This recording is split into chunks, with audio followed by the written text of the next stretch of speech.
Hey, everybody, and welcome back to another Title Tuesday. I got Eric Downing with me here again today. My name is Brian Snyder, and we're just going to dig into, continue going on with what we're doing on what should be on your purchase agreement, what makes sense for you, what does the title company actually need to perform the services that they do, and this next one is kind of, it's not necessarily maybe the most important thing, but it's definitely like going to be the important one for you, I think, for the most part, for wholesalers. It's the purchase price being on that contract. So make sure that you have a purchase price on there. And then we're also going to talk a little bit about another money thing on there too, just the earnest money. So what the earnest money and what that really means being on there and stuff like that. So Eric, with a purchase price, that's probably like the easiest thing of like, okay, this is the purchase price. Not really, is there not much work on that for you guys? I know that's the one that we concern ourselves with the most, and there's a lot that goes into it. But for you guys, like, okay, purchase price, here it is. Well, that's our hope. So when we get the purchase agreement from anyone, whether it be an investor, a realtor, a sell by owner, we expect that they've already done all their homework and figured out that by achieving that purchase price, whatever else they want to achieve through that process is going to be achieved. Seller wants to net X amount of dollars. These things are going to get paid off. All of that should already be figured out. But a lot of times what happens is there's surprises. There's liens or judgments or stuff that might come up, but it's just really, really important that you figured out your purchase price amount. You've stated it clearly in the purchase agreement. Obviously, there can be changes to that. There can be, conversations and amendments later if something comes up that kind of wrecks your break-even analysis for that property, but make sure you are stating very clearly what your purchase price is. The reason it's important to title is we have to make sure that everything's going to get paid off, everything's going to get evaluated. When you go to closing, that settlement statement is going to start with, here's the purchase price, and then it's going to start to deduct everything out of that purchase price, and then whatever's left going to the party that it states is getting those proceeds. So super important. Yeah. So this is probably a whole other episode, a whole other conversation and stuff, but making sure that like your sellers know, like, hey, just because the purchase price is this, that's not exactly what they might be getting. I know that's something that always comes up with title, and I think I'll make a little note here. I think that's definitely another episode down the road. Full conversation built around that. Yeah.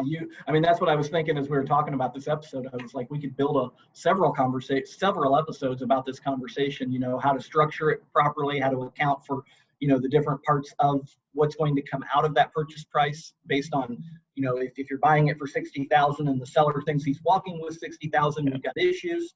Certainly that can happen, but you need to absorb every cost in there then. Likewise, if he thinks he's walking with 50 because he believes his payoff is this amount, obviously there can be a lot of variables in there. So it is important to have those conversations up front with your customers and make sure that they understand there could be a plus or minus to that number when we get to the closing table on what they're going to walk away with. So yeah, definitely. I know one little thing that I do like on purchase agreements too, when it comes to the purchase price, think kind of like a check where you kind of write in the number amount, but then you actually write out in words what it is too. I think to me that's kind of helpful, just because some people's handwriting is a little tricky. Some numbers kind of look the same. So I know some people that have that in their purchase agreement. That actually helps me out when I can kind of see that and say, okay, this is the number, but okay, it's written out in words. Yes, I can verify that's going on too. So if you want to put that in your purchase agreement, that's kind of another little tip that might help out and just make things a little bit easier down the road.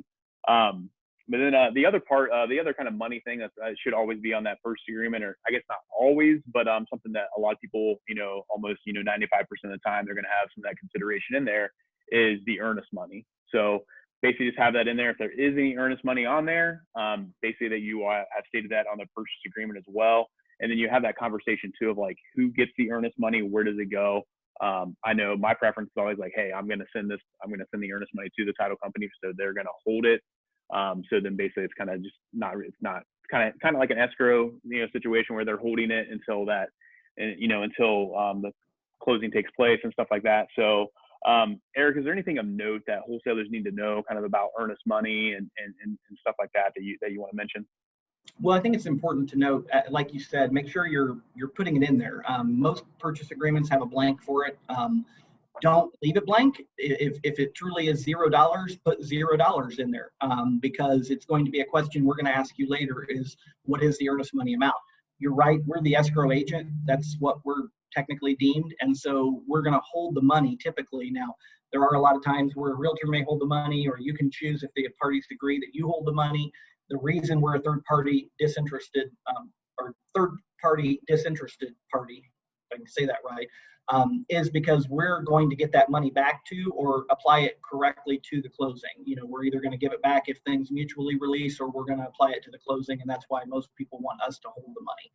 Just make sure you're stating it clearly in there.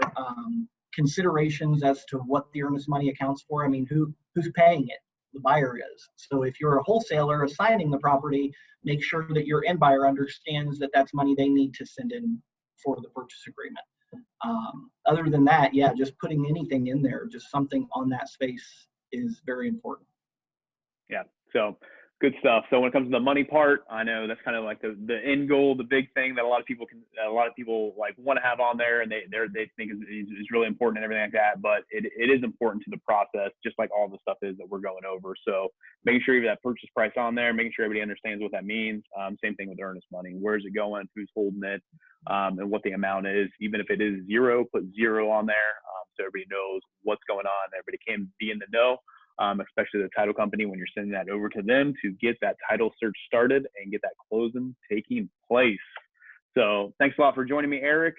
We'll be back, and we're just going to keep this rolling. I know this is kind of the end of February episode. We're going to keep this rolling into March on just all the types of things that you need to make sure you have on your purchase agreement, making sure that it is correct, and just any of our little side notes, side comments that we can have on here too to help you guys out. So thanks a lot, Eric. Appreciate you, and we'll see you guys next time on Title Tuesday.